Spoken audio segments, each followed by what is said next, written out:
Terus riyen wonten cerita udan niku rahmat. Jadi nak sampean melayu saking udan berarti melayu saking napa? Rahmat. Terus niki terus cara berpikir niku udan niku rahmat. Terus termasuk tobat sing sah niku dawuh Imam Ghazali kon adus nganggo banyu udan sing ceblok langsung. Mergo nak liwat kenteng kadang kentenge iku hasil sumbangan proposal. Terus pun sing langsung mawon, sing liwat plastik pun mboten mandi niku. Mboten mandi niku sing niku mau sama niku. Terus dulu di antara syarat tobat niku dawuh Imam Ghazali niku adus udan sing prawan, maksudnya sing asli ceblok saking putih langit niku langsung sampean ombe. Nak tepak nggih tobat, nak mboten tepak nggih lara niku.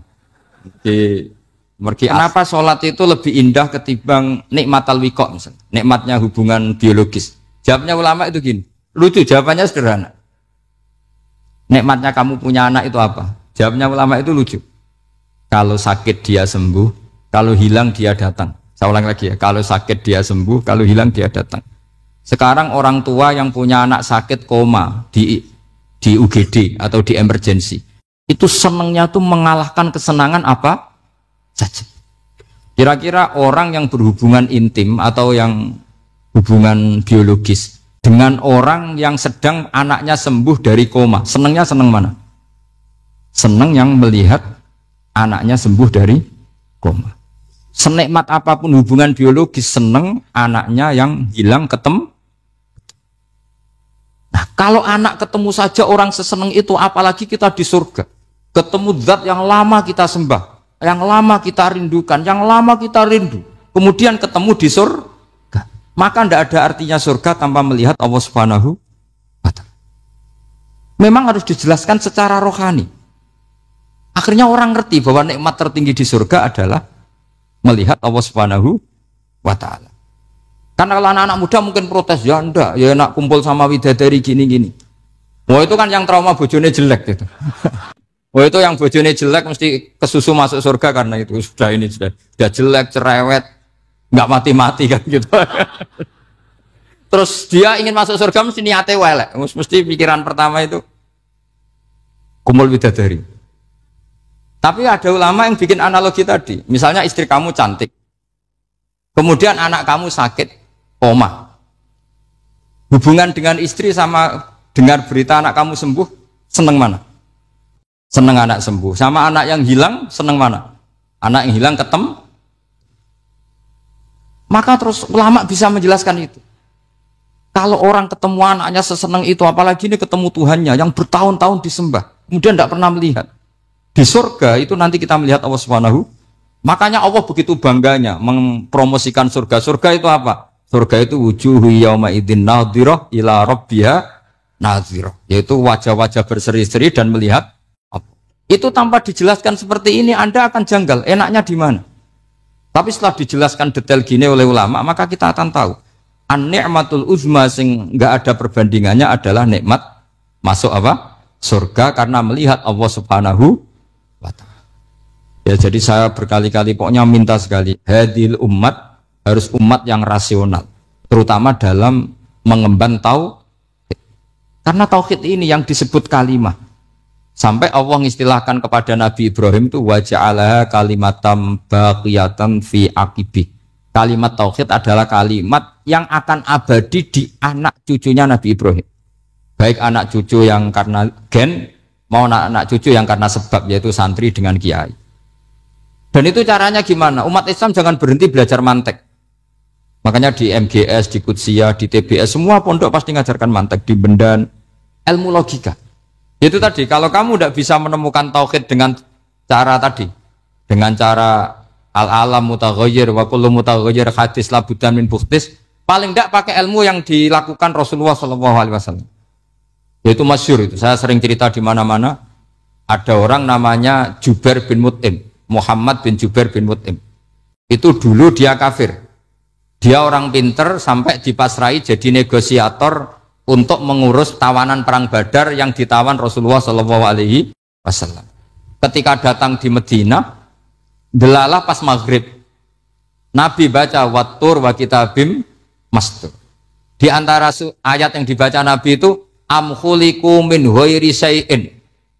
Masa manusia sebanyak ini kemudian mereka diciptakan oleh ketiadaan. Min ghairi syai'in itu oleh ketiadaan. Masa alam raya yang wujud ini, alam raya yang punya eksistensi ini kemudian penciptanya adalah ketiadaan. Padahal wal adamu la yakhluqu wa la yu'assiru wa la kadza wa kadza.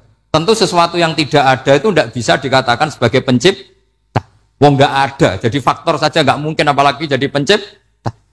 Itu Nabi habis sholat langsung beliau sungkeman, ya Muhammad, saat ini juga saya iman. Karena logika yang dibangun ayat yang kamu baca itu menghabiskan semua logika saya. Intinya logika tauhid itu akan mengalahkan semua teori non tauhid. Itu yang disebut bal naqdhifu bil haqqi 'alal batili fayadmaghuhu fa idza huwa zahid. Kebenaran tauhid itu akan menghancurkan kekuatan apa saja. Fayadmaghuhu itu di tafsir Tobari disebut dorbatan tasujud dimah. Satu pukulan sing sampai menjadikan otak itu hancur. Lainnya disebut damagho, dimah itu maknanya otak. Maka kamu tidak usah khawatir kalau Islam didiskusikan di Uni Soviet, didiskusikan di Kanada, didiskusikan di Korea. Pasti kalimat tauhid akan mengalahkan kalimatul batil. Pasti ja'al haqqu wa zahaqal batil. Innal batila kana zahuq. Tapi syaratnya kita harus kuat. Makanya saya ini senang sekali yang namanya ngaji itu saya senang. Karena saya tadi bercita-cita ingin jadi dosen setelah mati. Karena di dunia sudah tidak jadi apa? Dosen. Saya ingin seperti Imam Amudi. Pertama ketemu Allah, beliau disuruh ngajar malaikat tentang ilmu apa? Matematika yang mengarah ke tauhid. Jadi diajarkan. Kamu tahu angka 2, angka 3, angka 4, semuanya bersumber dari angka 1. Berarti semuanya berawal dari 1. Gak tahu setelah itu malaikatnya dites lagi apa enggak, enggak tahu. Pokoknya pas itu malaikat ya paham semua. Oke. Kayak apa hebatnya umat Rasulullah Shallallahu Alaihi Wasallam? Karena akalnya kok. Sehingga kita harus kuat. Sehingga kalimat yang benar disebut kalimatul haqqin alaiha nahya wa alaiha. Nah, kalimat yang salah disebut kaburat kalimatan takhruju min afwahim. Kalimat menjadi kalimat karena diucapkan. Tapi tidak menunjuk hakikat. Kayak ini misalnya, ini tutup, ini putih. Terus saya katakan hitam. Berarti saya mengatakan ini hitam. Sebagai kata-kata karena diucapkan. Tapi tidak pernah menjadi hakikat. Karena hakikatnya ini putih. Itu hebatnya Quran. Makanya Quran kalau gojlek orang kafir itu, gojlek orang kafir itu disebut apa? Kaburas kalimatan takhruju min afwahim. Tapi untuk kalimat tauhid dikatakan apa? Yusabbitu walladzina amanu bil qaulits tsabit fil hayatid dunya wa fil akhirah. Sebagian disebutkan wa ja'alaha kalimatam baqiyah.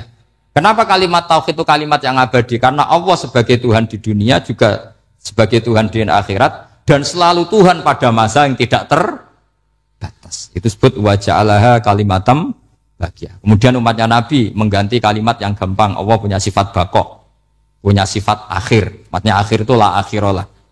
Terus semuanya. Yang paham ya alhamdulillah, yang enggak paham dikon ngapal wujud kidam baqo mukhalafatul khawadisi qiyamuhu binafsi wahdaniyat kudrat irut. Wes paham. Langkok sing rada alim terus roh bedane iki sifat ma'ani iki maknawiyah. Cara Mu'tazilah ngene, cara ahli sunnah ngene. Wah itu sudah kejlimetan. Sementing pokoknya wujud hitam. Nah, kenapa pertama yang disebut wujud? Karena yang membedakan kita dengan faham ateisme itu ya sifat wujud. Yaitu mereka mengatakan alam raya ini dimulai dari ketiadaan. Wah itu akal mana saja itu nggak bisa nerima. Masa ketiadaan menciptakan sesuatu yang ada. Maka kata Ibnu Hajar al-Asqalani ketika mentafsirkan mensarai hadis salasun mangkunna fihi wajata halawatal iman. 3 hal ini kalau kamu faham maka menemukan manisnya iman. Manis itu enak. Terus kata Ibnu Hajar al-Asqalani, masih ingat betul dalam sarahnya Fathul Bari, wa yusamma inda ahlil aql, misalnya al-iltizat al-aqli. Agama ini mengajarkan kenyamanan cara berpikir. Coba kalau sampean seorang doktor atau seorang profesor atau seorang pinter, kemudian kamu dipaksa mengimani bahwa alam ini diciptakan oleh ketiadaan, itu bisa tidur gak? Oh, tidak bisa tidur. Sampean misalnya orang pinter, dididik di kampus atau dididik di pondok. Alam ini yang wujud, yang menciptakan itu sesuatu yang tidak wujud. Kamu bisa tidur tidak kira-kira? Ini guru apa? Ini sarap ini. Mosok hadil maujudat khalaqahal adam. Sesuatu yang wujud diciptakan ketika. Tapi agama ini membawa sesuatu yang menyenangkan untuk akal. Yaitu hadhil maujudat khalaqaha wajibul wujud. Maujudat yang wujud ini diciptakan super maujud. Yaitu oleh bahasa pondok disebut wajibul wujud. Kan terus seneng. Wajar dong kalau sesuatu yang ada diciptakan oleh yang ada. Nah tentu ada pencipta, terus ada super, disebut wajibul wujud. Kan terus enak. Nah, itu kata Ibnu Hajar al-Asqalani disebut wajadah halawatal iman. Sehingga kita tidak usah khawatir. Makanya saya itu termasuk orang yang nggak khawatir. Apapun rusaknya dunia ini, kacaunya dunia ini, akan kalah dengan kalimatut tauhid. Karena kalimat ini ketemu apa saja pasti menghancurkan. Yaitu disebut bal naqdhifu bil haqqi 'alal batil fayadmaghuhu fa idza huwa zahid. Kalimat hak ini akan menabrak apa saja. Dan yang ditabrak pasti hancur. Makanya sama tidak usah khawatir, misalnya ada negara ateis di Cina, di Korea, kita yakin asal yang diteliti itu agama Islam pasti menang. Nah yang susah kalau yang diteliti orang Islam, itu susah. Karena yang copet kadang-kadang ya umat, apalagi di negara yang mayoritas Muslim, nanti copetnya, premannya, koruptornya semuanya beragama Islam. Makanya kita hanya punya pilihan dua itu, umat Islam dan Islam yang kumat itu dok. Kalau tidak umat Islam ya Islam yang kumat. Tapi kalau kalimat tauhid itu kalimat yang aman, tak jamin. Tak jamin 100%. Sehingga saya itu kalau ditanya profesor Pak Bah, kalau suatu saat Indonesia jadi negara yang sangat terbuka, kemudian ada sekolah perbandingan agama, menurut Anda prospek Islam gimana? Saya jawab asal yang dikaji Islamnya bukan orangnya, pasti Islam tetap prospek. Asal yang dikaji apa? Islamnya bukan orangnya. Kalau orangnya ya Masya Allah. Ya itu tadi, kalau tidak umat Islam ya Islam yang. Terus kalau matur nuwun sangat jenengan hormat teng Raden Asnawi. Beliau sekarang generasi keempat ya, wonten sing generasi ketiga. Nasab kula kepanggih Raden Asnawi teng Asnawi sepuh. Terus Mbak Raden Asnawi gadah bah namine Abdullah Husnen, terus Ibu Ayu Sofia niku binti Asnawi sepuh. Kula buyut kula kandung damaran niku Hafsah binti Maksum bin Soleh bin Asnawi sepuh. Kenapa saya cerita zuriyah? Terus satu peradaban. Gini bahasa Indonesia mohon nggih. Sane gaul. Satu peradaban itu yang bisa bangun itu zuriyah. Zuriyah itu komunitas gen. Meskipun nanti komunitas gen itu bisa disadap atau dibajak oleh orang-orang yang tidak gen. Jadi agak ilegal tapi itu sah. Karena sampean bisa misalnya kalah nasab sama saya, misalnya bilang nanti ketemu di Nabi Adam saja Gus gitu. Nanti pasti kita ketemu di siapa? Nabi Adam. Terus kedua, kekalahan nasab itu udah abadi. Karena nanti setelah jenengan ditanya di kuburan, bapak kamu siapa? Itu disuruh jawab Nabi siapa? Ibrahim. Terus kekalahan nasab sampean nanti berakhir di kuburan karena nanti dijawab siapa bapak kamu, disuruh jawab siapa? Nabi Ibrahim. Jadi yang punya bapak Karmen apa itu sudah selesai, sudah nggak dipakai lagi. Nanti pakai siapa? Nabi siapa? Ibrahim. Nah, kenapa saya cerita bahwa nasab gen itu akan disatukan oleh satu visi ilmiah yang objektif. Gini ku dawe Nabi Yusuf, wattaba'tu millata abai Ibrahim wa Ishaq wa Yaqub. Terus dawe Nabi Yusuf, maka nalana an nusyrika billahi min syai. Jadi saya ngikuti leluhur saya. Ini dengerin ya, saya ngikuti leluhur saya, yaitu Nabi Yakub bin Ishaq bin Ibrahim. Leluhur saya itu siapa? Maka nalana an nusyrika billahi min syai, yaitu keluarga besar yang tidak pernah melakukan kemusyrikan. Ya, keluarga besar kami punya tradisi tidak pernah melakukan kemusyrikan. Dan bahkan itu dibahasakan tidak mungkin kita ini melakukan kemusyrikan. Maka lana itu kira-kira kalau bahasa Indonesia itu kita ini tidak mungkin melakukan kemusyrikan. Nah, kenapa demikian? Itu berangkat dari logika yang permanen. Disebut yusabbitu Allahu alladziina aamanu bil qouli tsabiti fil hayatid dunya wa fil akhir. Logika permanen itu begini misalnya. Kita ini kan hidup dari bapak dari ibu terus sampai Nabi Adam. Kemudian setelah Nabi Adam ini berakhir, kemudian kita mau tidak mau berpikir Nabi Adam itu siapa? Terus diterangkan ternyata Nabi Adam itu satu makhluk hidup yang mulanya dari tanah. Lewat wahyu Allah, lewat titah Allah pun kemudian jadi manusia yang bernama Adam. Sebelum Adam ada bumi, ada langit, ada cakrawala macam-macam. Kemudian itu kita rumuskan lagi, asal usulnya adalah tidak ada. Adamiyun makhdun. Akhirnya kita tahu bahwa alam raya ini diwujudkan setelah dari tidak ada. Nah tentu terus kita berpikir, dari tidak ada menjadi ada itu pasti penyebabnya adalah sesuatu yang ada. Nah yang ada itu disebut wajibil wujud. Karena wajibil wujud ini wujud sendiri, nggak ada saingannya. Karena Allahu wala syai'amahu, Allah ada dan tidak ada pesaingnya. Maka kita ini berpikir nggak mungkin ada kekuatan manapun yang menyamai Allah. Sehingga nggak ada Yesus mungkin menyamai Allah, nggak ada Fir'aun, nggak ada Lata, nggak ada Uzza. Makanya disebut maka nalana an nusyrika billahi min syai'. Kita ini tidak mungkin melakukan kemusyrikan. Sama tidak usah tanya saya, Gus, tapi orang menjadi musyrik itu kan mungkin. Jawabannya itu tetap nggak mungkin. Kemusyrikan itu satu teori yang nggak mungkin. Tapi kalau orang musyrik itu mungkin. Memang agak dilibat. Tapi karena kita kenal Raden Asnawi itu dari situ. Punya banyak kitab beliau. Mungkin saya termasuk pernah cucu yang membawa kitab beliau banyak ke Korea. Saya itu beli pesolatan tuh bukan 1-2 sampai 2 kerdus, 3 kerdus. Itu mulai dulu, mulai saya ngiai sampai sekarang. Tak bawa ke Sragen, ke Solo 3, termasuk tak bawa ke Korea. Jadi mungkin ya ini GR saya ngaji di sini itu barokahnya jualan pesolatan. Tapi bukan jualan yang cari laba enggak, karena tak gratiskan, tapi itu dagang akhirat lah kira-kira gitu. Jadi kalau saya masuk neraka kita era pantas bakul pesolatan kok masuk neraka gitu. Kayak itu enggak pantas itu. Karena saya termasuk orang ya yang cara berpikir itu optimis.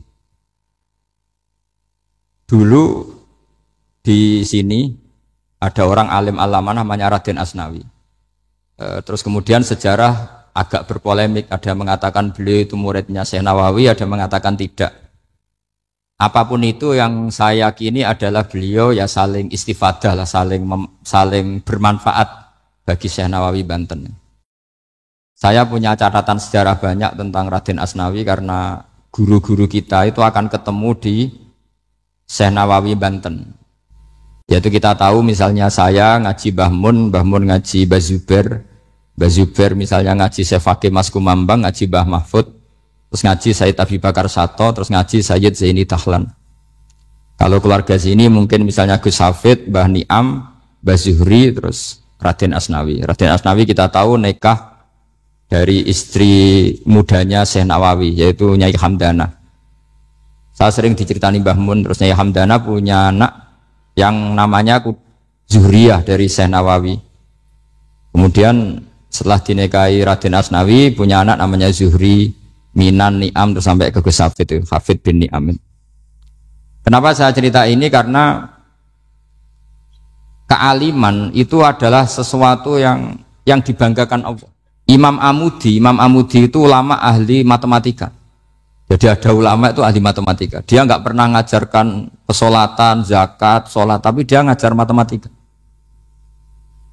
Kemudian dari matematika itu beliau menjadi ahli tauhid.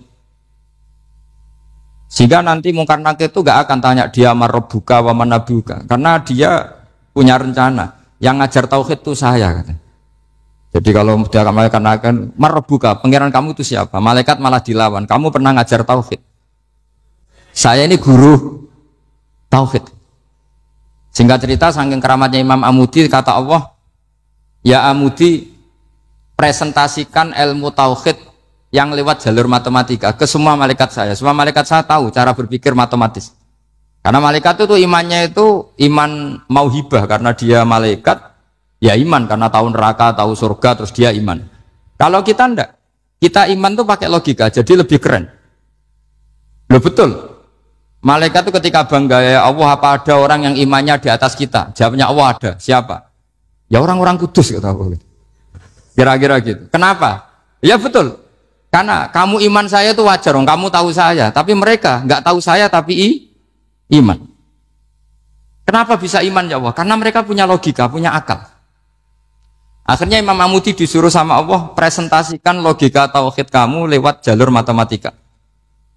Malaikat disuruh dengerin semua, isma'u ya malaikati, ini mimpinya wali. Terus Imam Amudi mulai mengajarkan nisbatul isnaini ilal wahid wa nisbatus salasa wal arba'ah ila ma la nihayatalah niku binisbatin wahidah, yaitu far'un minal asli wa huwa al wahid. Mbok angka sebanyak apapun 2, 3, 4 sampai 1 miliar itu nisbatnya ke angka 1 adalah nisbatul far'i ilal asli. Semuanya berasal dari 1. Maka hadhil awalim atau hadal alam ila ma la nihayatalahu, tetap semuanya ini cabang dari satu, yaitu wujud dari satu, yaitu Allah Subhanahu wa ta'ala. Sehingga semenjak itu ditiru sekian ulama. Akhirnya malaikatnya mantuk karena kepastian kalau Allah satu yang diyakini malaikat itu sepasti logika yang dibangun orang-orang manusia ini, padahal tidak ngerti Allah Subhanahu wa ta'ala karena pakai akal. Sehingga di pondok itu orang harus ngerti mantek. Orang mantek itu ilmu yang jelimet tapi menyenangkan. Biasanya sing sinau ambek rokokan, sawangannya kayak filosof.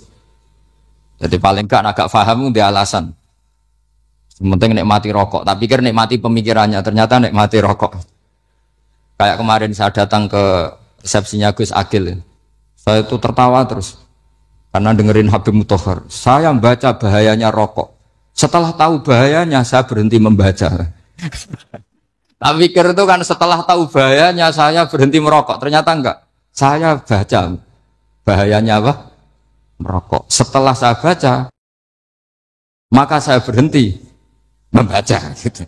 Bukan berhenti merokok. Itu ilmu kelas tinggi seperti itu harus mantap. Pernah beliau ditegur dokter, Beb, kalau rokok terus nanti mati. Tenang saja, saya masih bawa korek. Dikira itu kan orangnya yang mati, ternyata beliau enteng saja. Santai aja dok, saya masih bawa korek. Jadi saya bukan nyarankan santai rokok, tapi orang rokok itu memang punya logikanya sendiri. Kalau Banafek Hajen itu masih pernah bahasa juga. Karena Banafek juga turunan Mbah Mutamakin. Hak, rokok itu haram tau ora? Nak cara kula darani haram sepundi bah. Lah iya, nak haram ya bener aku. Mulane tak obong, barang haram apike diobong. Jadi saya tuh saya sama orang-orang sepuh itu tidak pernah menang. Jadi apa ya? Mereka itu orang yang sudah lama gimana ya? Mau dikatakan bulat itu ya, tapi memang nggak pernah kalah mereka. Ada satu kiai, masih misananya Mbak Nafek. Ini rokok 2 katanya. Bagi yang nggak ngerokok berarti membiarkan 2 haram masih. Bagi yang merokok berarti mengurangi haram. Kalah lagi saya. Jadi saya tuh pernah dibully 2 mbah saya. Karena 2 mbah saya ini rokok semua. Akhirnya saya sing nom ngalah gitu. Karena saya tidak mungkin bilang sing waras ngalah karena kalah sepuh gitu. Jadi ya sudah, mau tidak mau harus bilang sing nom. Tapi yang penting itu kita mendengar. Jadi ternyata sepinter-pinternya kita itu mesti kalah pinter sama yang sepuh-sepuh itu. Jadi kalau tahu bahayanya rokok lewat membaca ya harus berhenti merokok. Berhenti membaca katanya. Nah malaikat ini cerita lagi malaikat. saya memang dari awal niat hormat Raden Asnawi karena buyut-buyut beliau itu ketemu di buyut saya. Saya ini turunan Mbak Asnawi sepuh. Terus cuma buyut saya itu nikah Lasem, terus saya keceluk cucunya keluarga Lasem. Sebenarnya saya juga cucu Kudus. Tapi terus alhamdulillah sekarang kembali karena buyut saya menyuruh saya ngajar di Damaran, terus sampai sekarang saya ngajar di Damaran. Tapi buyut saya itu masih lahir di Damaran. Namanya Mbak Hafsah, itu Hamsah binti Maksum bin Soleh bin Asnawi Sepuh. Sama seperti nasab di sini Raden Asnawi, Mbak Abdul Husnan, terus Nyai Ayu Sofiyah, terus Mbak Raden Asnawi. Saya mau cerita, jadi ilmu itu lebih keren kita. Sehingga Rasulullah SAW pernah ngendikan, saya ini rindu sekali li ikhwani, kata Nabi itu ikhwani. Kata sahabat bilang, alasna ikhwanaka ya Rasulullah, bukankah kita ini saudara kamu, saudara engkau ya Rasulullah? Tidak, antum ashabi, kamu itu sahabat saya. Siapa teman-teman kamu itu ya Rasulullah? Yaitu kaumun yang tidak melihat saya, kemudian iman kepada saya. Jadi mereka seperti kita semua di Kudus ini tidak melihat Rasulullah SAW, tapi iman sama Nabi. Dan ketika malaikat yubahi bikum malaika, Allah bangga dengan malaikatnya, membanggakan kita. Sampai malaikat tuh sentimen, kok bisa ya Allah? Ya karena tadi, kamu iman sama saya wajar. Karena kamu melihat surga, melihat neraka, melihat aras. Sementara orang Kudus coba ngelihat apa? Paling simpang 5. Apa simpang 7 itu? Tapi imannya nggak kalah dengan malaikat. Kenapa nggak kalah? Karena tadi, kita diajarkan bahwa nisbatul isnaini wassalasah wal arba'ah ila ma la nihayatalaha, itu sama-sama nisbatul far'i ilal asli. Tetap yang asli adalah angka 1. Jadi enggak mungkin aslu hadhil asya enggak dari Allah itu. Enggak mungkin, tetap dari zat yang satu. Kemudian tentu ini bukan nisbatul walad ilal walid, anak ke bapak tentu enggak, tapi nisbatul khaliq sama makhluk. Tapi apapun itu pasti satu. Sehingga Imam Amudi akhirnya masuk surga lewat jalur itu, tidak usah lewat pertanyaan man rabbuka wa man nuka. Kelasnya disuruh ngajar malaikat. Saya punya rencana jadi pengajar malaikat nanti itu kan. Jadi orang-orang Kudus yang dapat barokahnya Raden Asnawi nanti jangan mau kalau ditanya man rabbuka wa man nuka. Kelasnya itu harus apa? Jadi gurunya malaikat. Karena bapak kita Nabi Adam itu keren. Nabi Adam itu adalah orang yang disuruh Allah, dipresentasikan, dibanggakan Allah di depan para malaikat. Ketika ada malaikat yang agak hasud, tapi itu tidak malaikat papan atas, malaikat yang kebanyakan. Itu kan agak gak terima Nabi Adam jadi apa? Khalifah. Sampai malaikat ini usul ataj'alu fiha mayufsidu fiha wasfikut. Makanya kalau saya protes sama malaikat itu malaikat yang ini, bukan Jibril sama Israel. Kalau protes Israel bahaya, bisa dihabisin. Saya pernah ditanya seorang kiai, Gus jenengan gojlok malaikat kok berani? Ya karena malaikat yang jenis ini pernah gojlok Nabi siapa? Adam. Enggak percaya kalau Nabi Adam itu layak mimpin, sampai protes ataj'alu fiha may yufsidu fiha wasfikut. Tapi apa yang terjadi? Allah mengajarkan satu ilmu di Nabi Adam, kemudian disuruh meresentasikan. Qala ya Adamu ambihum bi asma'ihim. Adam, coba kamu presentasikan ilmu kamu. Setelah Nabi Adam fasih mempresentasikan ilmu, kata Allah, kamu bisa enggak sepinter Nabi Adam? Enggak bisa ya Allah. Makanya sudah saya bilang, ini a'lamu malah. Saya lebih tahu siapa yang layak mimpin. Jadi layak mimpin itu pertama harus kuwatul ilm. Ilmunya itu harus kuat. Nanti saya akan cerita hubungannya Raden Asnawi dengan Syekh Nawawi. Apa itu hubungan teman, apa murid guru, itu memang masih jadi polemik sampai sekarang.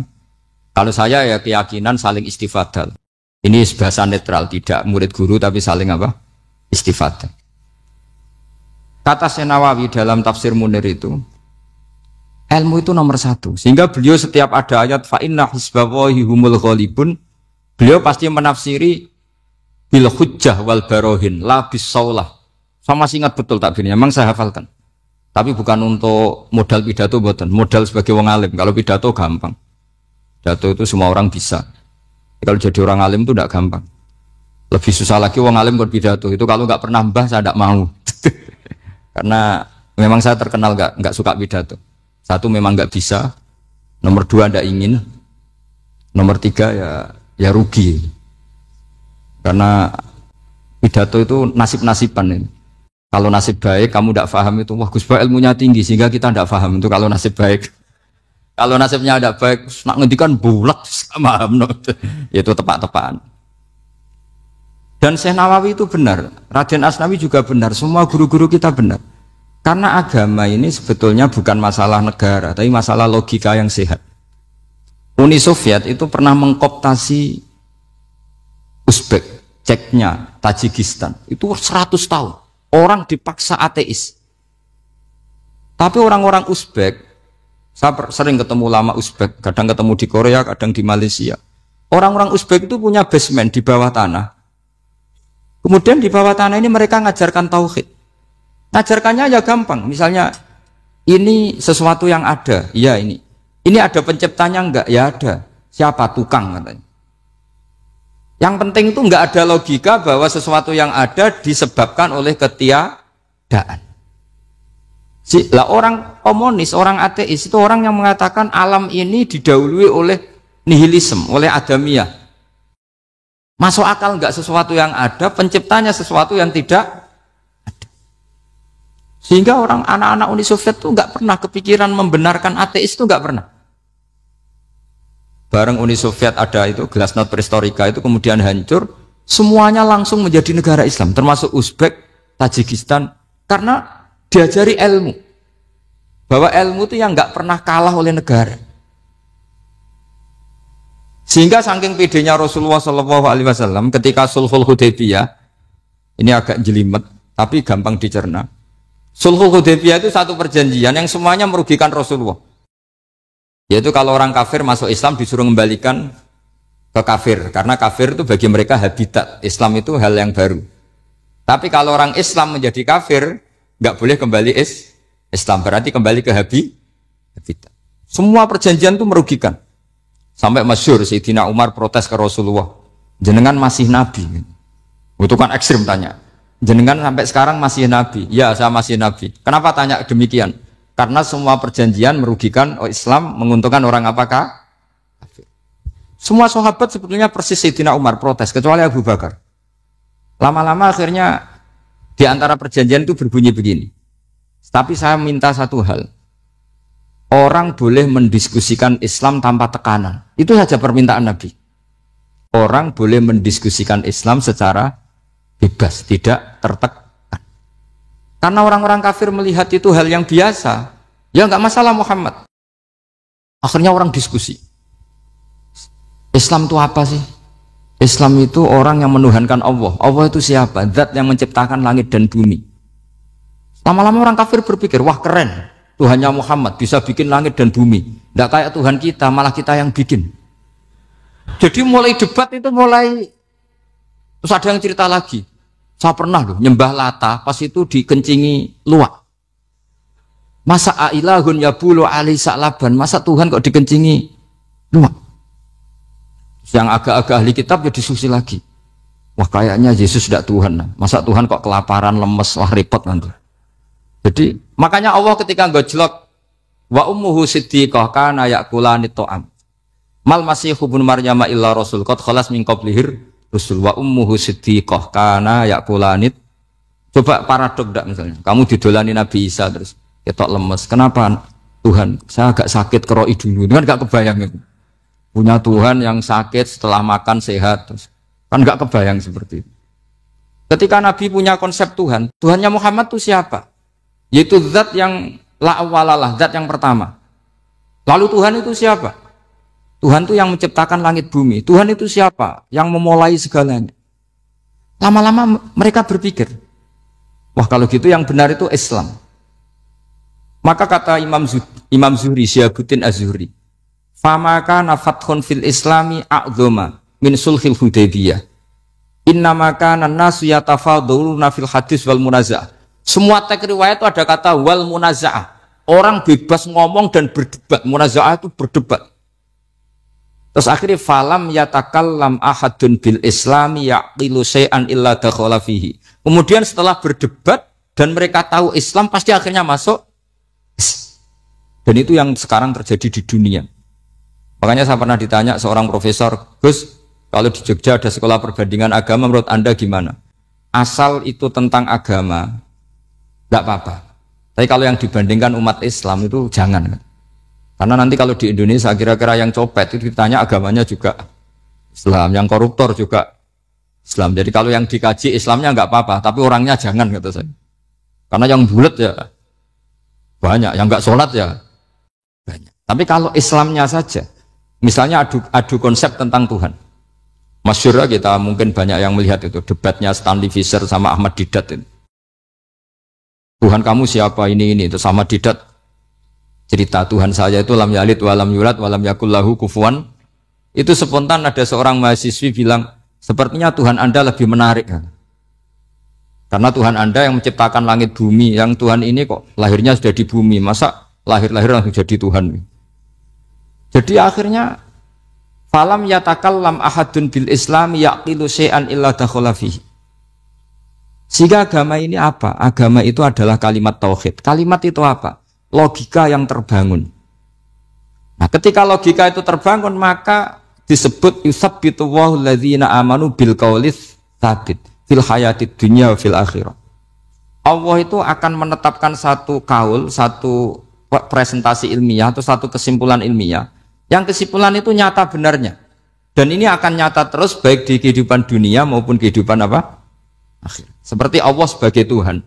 Itu akan nyata terus. Di dunia Allah ya Tuhan, nanti di akhirat juga Tuhan. Tapi Tuhan selain Allah, maka menjadi Tuhan ini nunggu ada yang menuhankan. Misalnya Fir'aun, itu jadi Tuhan karena ada yang menuhankan. Sekali dia mati, dia sudah aset wisata, bukan Tuhan lagi. Makanya gejolokannya orang ulama Arab, kalau ketemu ulama Mesir, kalau gejolokan itu lucu. Orang Arab, ada Abu Jahal, Abu Lahab, penggaweane ngusir Nabi. Gitu. Itu gejolokannya ulama Mesir. Kata ulama Arab, kamu gayanya benci Fir'aun, tapi rizki kamu dari wisata melihat Fir'aun. Itu gejolokannya ulama Arab sama ulama Mesir. Sehingga agama ini mengajarkan apa? Satu kalimat. Makanya kamu harus belajar mantek. Dulu Raden Asnawi ya pengajar mantek. Dulu buyut saya di sini Mbah Fauzan, abahnya Mbah Pah itu, mbahnya itu juga pengajar mantek. Karena di antara yang diceritakan Allah itu wa ja'alaha kalimatam baqiyatan fi aqibih. Tugas utama Nabi Ibrahim adalah menjadikan satu logika. Kalimah itu logika. Itu menjadi logika yang abadi. Baqiyah itu abadi. Fi aqibih di anak turunnya Nabi Ibrahim. Misalnya begini, saya beri contoh ya. Misalnya saya mengatakan teh ini hitam, itu menjadi kalimah karena diucapkan, tapi tidak menunjuk hakikat karena tehnya berwarna apa? Kuning.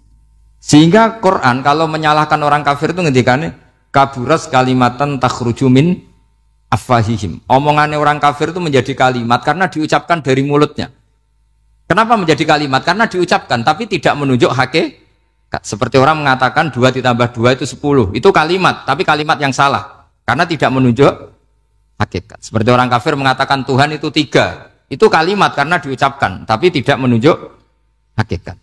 Tapi ketika seseorang mengatakan Allah itu Tuhan, Tuhan itu satu, itu disebut kalimatu haqqin 'alaiha nahya wa 'alaiha namut. Mriki tahlilane wa 'alaiha napa wa biha. Wa 'alaiha napa wa biha. Waliha ya ada yang tahlilan wabiyah itu nggak tahu sanatnya dari mana, pokoknya ada yang waliha ada yang biha. Kenapa dikatakan kalimat tauhid? Karena kalimat yang dari kesimpulan berpikir.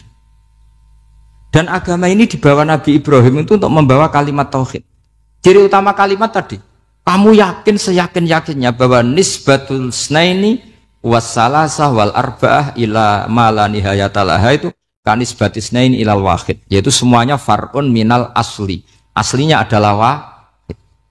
Sehingga di kitab, saya pernah ngaji Mbah Mun, namanya kitab Al-Husunul Hamidiyah, itu dikarang oleh ulama-ulama sekarang, itu diajarkan di MGS, ini mbah-mbahnya Gus Akil pendirinya madrasah MGS, itu ada gambarnya di situ. Di situ ada gambar piramida, ada gambar hewan, ada gambar pohon. Kata yang ngarang, gambar sedetail ini, sejelimet ini dimulai dari nuktah wahidah, tetap dimulai dari satu titik, dan ini disebut nuktatil wujud.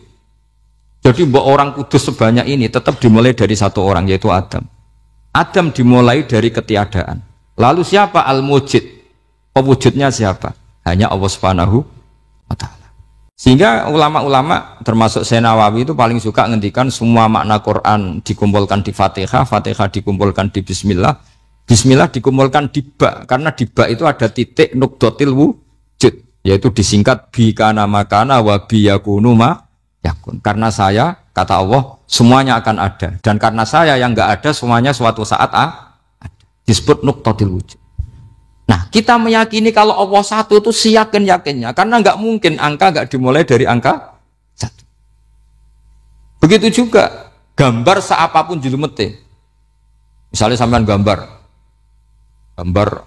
zaman saya kecil, gambar paling favorit itu apa, kambing bertarung. Itu gambarnya kan susah. Daripada gambar kambing bertarung susah terus dibikin kotak saja, tembok. Kalau tanya gurunya, gambarnya mana? Di belakang tembok, Bu. Ini itu dulu saya diwarai anak-anak nakal.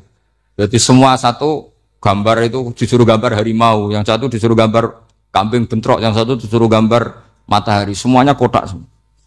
Ini itu Bu, gambarnya di belakang apa? Tembok. Maka nggak kelihatan kata sih.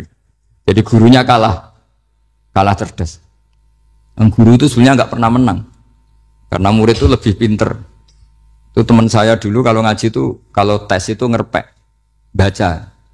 Gurunya marah, kamu tes kok baca? Enggak ngerpek Bu, ini belajar di kelas. Katanya belajar kapan saja di mana saja. Acuh. Jadi apa ya, orang itu kadang yang salah itu lebih masuk akal kadang-kadang ini. Saya teruskan ya supaya ini dapat barokahnya Raden apa? Asnan.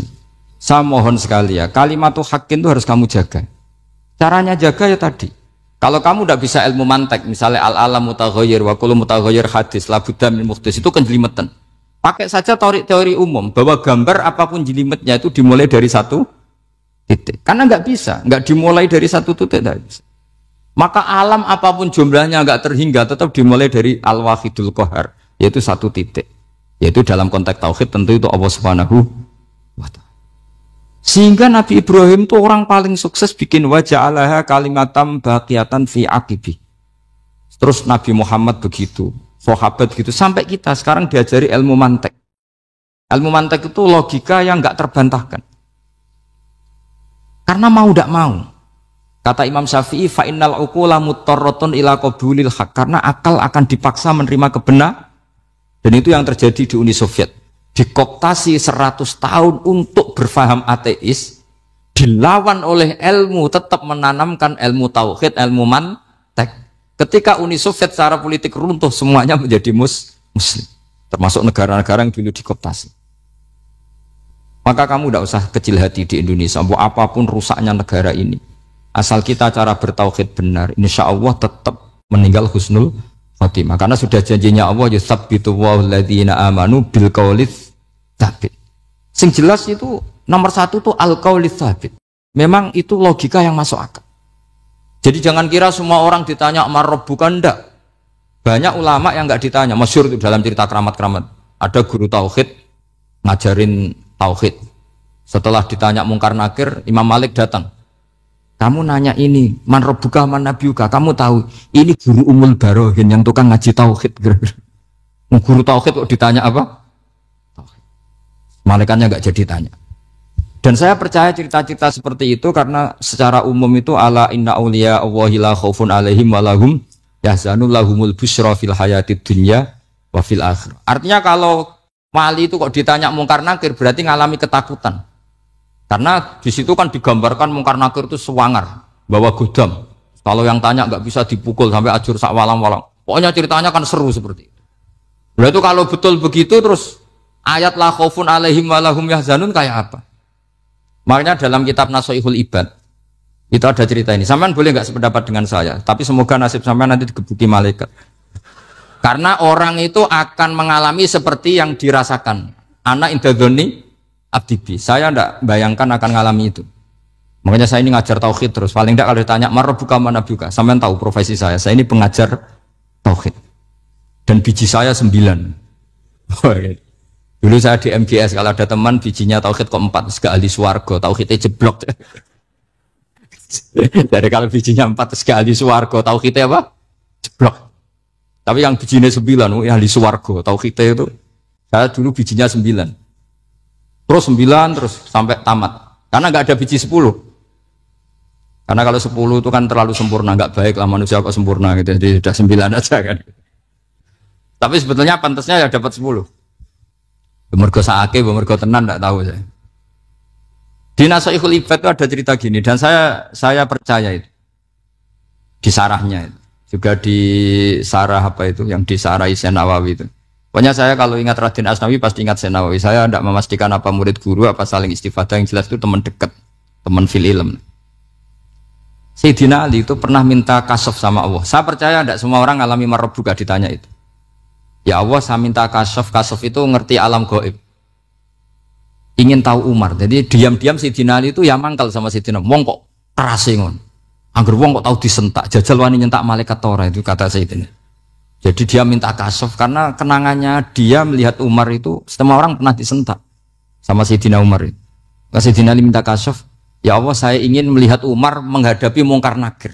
Masih garangkah apa enggak? Itu dah itu tidak. Minta kasyaf.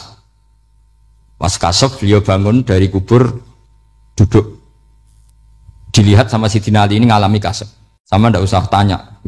Ndak wali kok tanya. Ya sudah pokoknya percaya aja. Akhirnya malaikat mungkar nakir datang. Itu di situ digambarkan matanya itu kalkidril mughalla, kayak apa itu? Panci yang dibakar. Wah, so seru. Sumpah Sayyidina Ali. Baru ini kamu akan takut gitu. Tapi ternyata enggak. Umar bangkit disewentak orang tua itu. Kamu tahu menghadapi siapa? Yang sopan. Oh, ada sontak. Kaget malaikatnya itu karena nggak pernah ngalami disentak. Mungkin itu pertama. Kaget. Memangnya kamu siapa? Saya ini teman kekasih Tuhanmu. Saya yang diandalkan temannya sebenarnya bukan dia. Ana sohibu habibillah. Saya ini temannya kekasihnya Allah. Jadi dia ngandalkan temannya sebetulnya bukan ngandalkan dirinya. Oh, kamu temannya Nabi Muhammad? Iya, saya Umar temannya Nabi Muhammad. Kamu harus hormat sama temannya kekasih Allah. Terus mulai itu. Akhirnya matur Allah. Ya Allah, apakah prosedur seperti ini bisa dinego? Sama Allah. Oh iya katanya. Kamu kalau menghadapi kekasih saya ya jangan seperti itu katanya. Semenjak itu beliau sopan santun, dua mungkar nakir itu. Jadi ini berita gembira. Jadi sebetulnya itu enggak. Tapi kita ini kan enggak punya nyali nyentak mungkar nakir. Semoga dengan gelar kita doktor tafsir, doktor tauhid gitu. Atau paling enggak guru kudsiyah tauhid gitu. Atau siswa terbaik dalam materi tauhid. Itu harus kamu bawa status. Jadi sehingga nanti ini saya ranking 1 tauhid, masa masih ditanya marbuka waman nabi. Dan itu menurut saya sah. Sampean enggak usah protes takbirin gitu. Susah usah takbiran. Pokoknya takbirnya adalah wali-wali itu la khaufun alaihim walahum. Ya, mereka tidak akan mengalami ketakutan baik kehidupan dunia maupun kehidupan akhir. Bahkan para malaikat itu mengatakan ke wali-wali nahnu awliyaukum fil hayatid dunya wa fil akhir. Kita ini teman kamu, saudara kamu, mitra kamu. Masa mitra kok nutui itu kan nggak fair. Dan menurut saya paling efektif itu apa? Kamu harus punya rumus tauhid kayak Imam Amudi menemukan Tuhan. Imam Amudi itu menemukan Allah itu lewat ilmu matematika. Dan itu Allah saking senengnya disuruh ngajari para malaikat. Wa ya malaikati isma'u. Kamu harus mendengar, ini orang alim saya. Yang ahli matematika. Tapi justru itu ngerti bahwa asal usul alam itu minal wahidil qahar. Dari zat yang satu. Akhirnya Imam Amudi mulai ngajar tuh. Nisbatus naini wassalah sawal arba'ah ila mana nihayatalaha. Iku kabeh iku far'ul wahid. Akhirnya malaikat mantuk-mantuk. Nah, iman seperti itu akan setingkat keyakinannya dan keakurasiannya sama dengan imannya para malaikat. Makanya Nabi ngendikan tubaliman amana bi walam yaroni. Sebagian riwayat disebut sab amarot. Nabi ngendikan sampai 7 kali. Benar-benar keren orang yang tidak melihat saya kemudian iman kepada apa yang bisa menemukan itu? Hanya A. Misalnya contoh paling gampang ya yang dialami para ulama. Ya saya ulang lagi yang dialami para ulama ketika menemukan ilmu ya yang menjadikan mereka mahabbah Rasulullah Shallallahu Alaihi Wasallam. Nabi itu paling suka itu sholat. Nabi itu paling senang sama sholat. Wa qurratu aini fi sholat. Terus beliau ngendikan as-sholatu imaduddin. Terus beliau kalau muji sholat tuh sundul langit. Sampai beliau kalau banyak masalah itu bilang ke Bilal, "Arikhna ya Bilal, saya kasih istirahat." Itu maknanya mau sholat. Semuanya sholat. Pertanyaannya adalah, apakah mungkin seorang raja yang ambisi jadi raja, kemudian yang dikampanyakan adalah orang supaya sholat? Tentu kalau Nabi seorang raja, beliau akan kampanye gimana? Narik upeti kayak apa, narik pajak kayak apa, biar Nabi kaya. Enggak. Nabi itu paling tersiksa kalau orang tidak sholat, tersiksa kalau orang tidak sujud.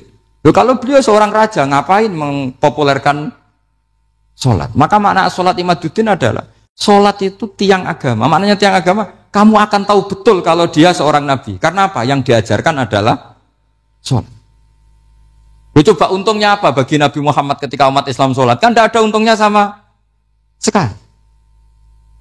Justru itu kelihatan kalau dakwah beliau itu dakwatul haq, mengajak ke benar. Loh, wong kok kampanyane kon salat, mestinya nak kepengen sugih kan kon bayar pajak, upeti. Tapi enggak, Nabi itu ngajarkan apa? Orang supaya salat.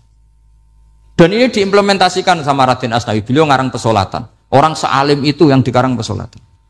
Makanya saya tuh kagum.